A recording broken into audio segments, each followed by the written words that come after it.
In this section, we will look at resources, rights, and remedies under Title IX and the Clery Act. Resources, rights, and remedies highlights the responsibility of educational institutions under Title IX to support those affected by sex-based discrimination, inform individuals of their rights, and take effective action to address and prevent incidents. Resources.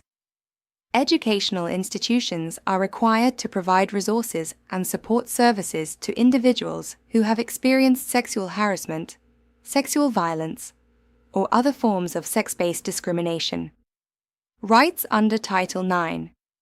Individuals protected by Title IX have the right to be free from sex-based discrimination in any educational program or activity. Report incidents of sexual harassment or discrimination without fear of retaliation. Access supportive measures and grievance procedures provided by the institution. Remedies.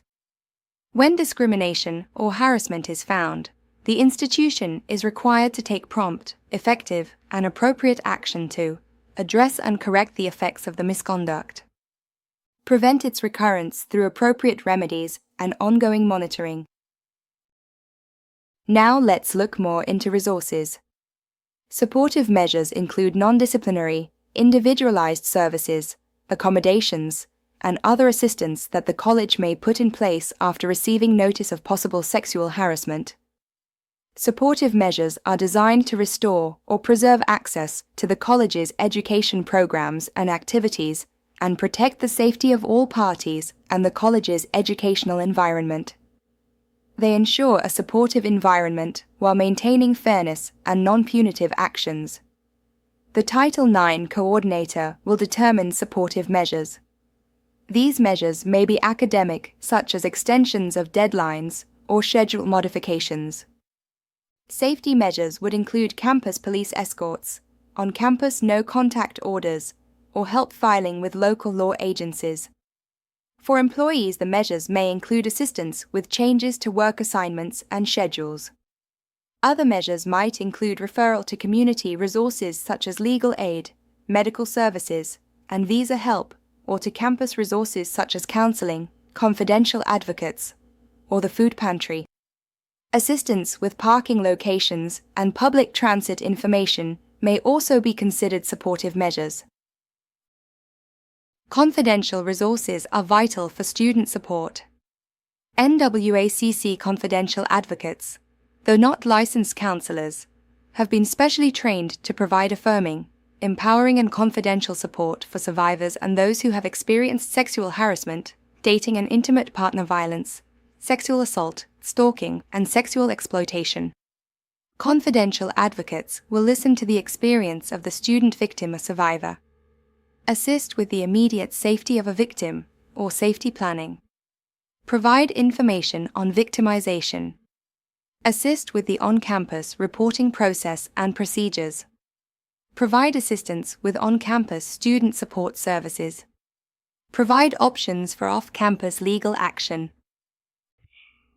Counselors at NWACC's Dale Montgomery Counseling and Wellness Center are trained to be supportive, relate to others, and be sensitive to your background and life experience.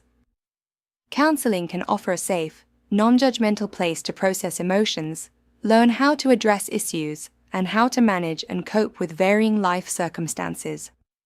These services are free to all NWACC students and employees. A list of confidential advocates, as well as contact information for the Dale Montgomery Counseling and Wellness Center, will be at the end of the training. Let's talk about the rights of the parties. It's important to understand that both parties in a Title IX process have rights throughout the entire grievance process. Here's what those rights include: the right to a prompt and equitable complaint resolution. That means no unnecessary delays and a fair process from start to finish. The right to choose whether or not to report to local law enforcement. We covered this earlier in Section 1. The right to know their rights under Title IX. It's critical that everyone understands the protections and procedures Title IX provides. The right to resources and supportive measures to help them navigate this process safely and with support. The right to an adequate, reliable, and impartial investigation. That's a basic standard of fairness. The right to fully participate in the grievance process from beginning to end. The right to present evidence and witnesses, whether that evidence helps their case exculpatory or may speak against them inculpatory. They can even bring in expert witnesses if needed. We'll talk more about this later. The right to present impact and mitigation statements. Again, we'll get into this later in the training. The right to have an advisor conduct cross-examination during the hearing. We'll explain this further in upcoming sections. The right to review all relevant and directly related evidence. This includes any evidence the hearing officer relies on to make a decision. We'll go into more detail about this soon. The right to receive simultaneous written notice of the outcome, including any remedies and sanctions.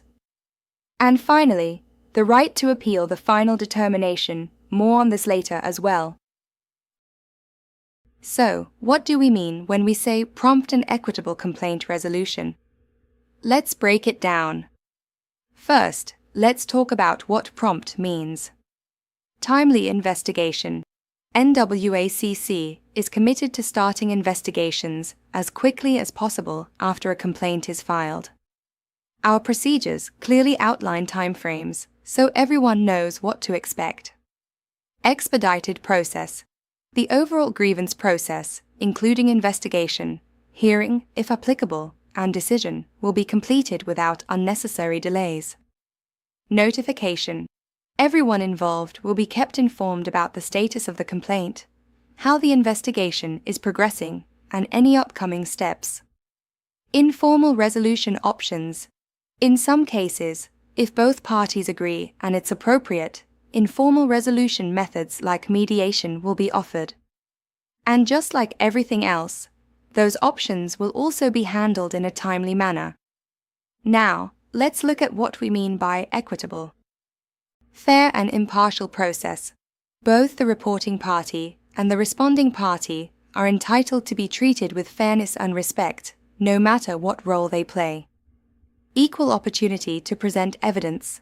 Each party has the same opportunity to present evidence, bring forward witnesses, and respond to any allegations. Protection of privacy. The privacy of everyone involved will be respected throughout the process. What about the investigation itself? It needs to be adequate, reliable, and impartial. Adequate, thorough, and comprehensive. A proper investigation leaves no stone unturned. It should involve gathering evidence, interviewing relevant parties, including the reporting party, responding party, and witnesses, and thoroughly assessing the information to determine if a violation occurred. Resource allocation.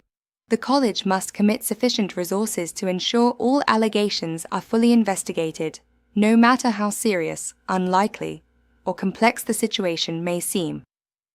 Reliable, evidence-based. Findings must be grounded in credible evidence, not assumptions, rumors, or hearsay. Consistent with policies. Investigations must follow NWACC's established Title IX policies and procedures. Objective fact-finding. The focus must be on gathering objective facts and evidence rather than relying on subjective opinions or biases. Impartial, no conflicts of interest or bias. Investigators and hearing officers must be free from conflicts of interest or bias so that they can remain objective throughout the process. Equal treatment. Both the reporting party and responding party must be treated fairly and equally at every stage. Participation in the grievance process. What should that look like? Informed participation. Everyone involved has the right to clearly understand the grievance process, including what the allegations are, possible outcomes, and their rights and responsibilities. Evidence and witnesses. Both the reporting party and responding party have the right to present relevant evidence and call witnesses in support of their claims. Advisors. Each party has the right to have an advisor present throughout the process. This can include an attorney, who can provide support and guidance during interviews or hearings. Access to information. Both parties have the right to review and inspect any evidence gathered during the investigation. Equal opportunity. The entire process is designed to give both sides an equal opportunity to share their side and present their case, ensuring fairness and impartiality from start to finish. Let's talk about advisors and their role in the process. First, it's important to know that each party has the right to have an advisor of their choice throughout the process. That advisor can be anyone the party chooses, a friend, a family member, or even an attorney. The advisor's main role is really to provide support and guidance to the person they are assisting. They are there to help you understand the process, offer advice, and help you prepare. They cannot answer questions for you during interviews or the hearing. However, when it comes to the hearing itself, the advisor has a specific, limited role. Advisors are the only ones allowed to ask questions during cross-examination. Other than that, they don't speak during the hearing. Also, keep in mind, a party may choose to have one advisor throughout the entire process, or they can select a different advisor just for the hearing if they wish. If someone doesn't have an advisor at the time of the hearing, NWACC will appoint one for them so their rights are fully protected during cross-examination. Sometimes an advisor might be asked to meet with a college administrator ahead of time to review expectations and procedures. And finally, if an advisor refuses to follow the established rules or behaves disruptively, they can be asked to leave the proceeding. Remedies address the effects of sex discrimination for both the reporting party and the campus community. Remedies for the reporting party are actions taken to address the effects of sex discrimination, including sexual harassment and violence, and to restore the complainants equal access to education. These measures are distinct from supportive measures, which are put in place before a formal finding of responsibility. Remedies can include disciplinary actions against the responding party, but also academic support, counseling, and changes to school policies.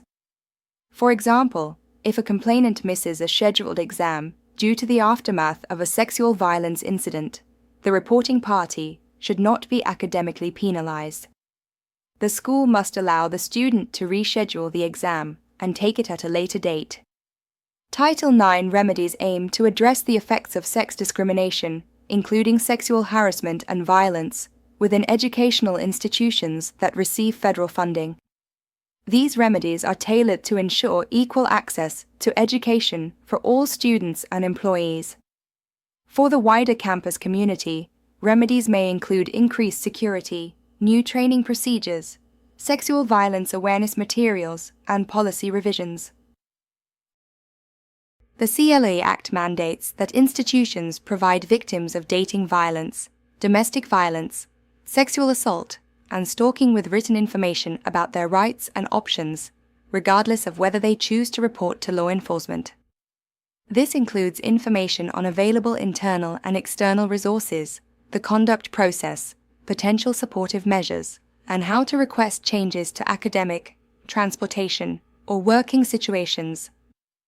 This slide and the next one are pictures of the front and back of NWACC's Victim Rights and Options flyer.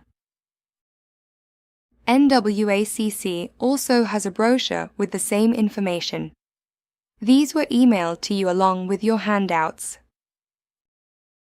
Coming up next, we will get into the actual grievance process.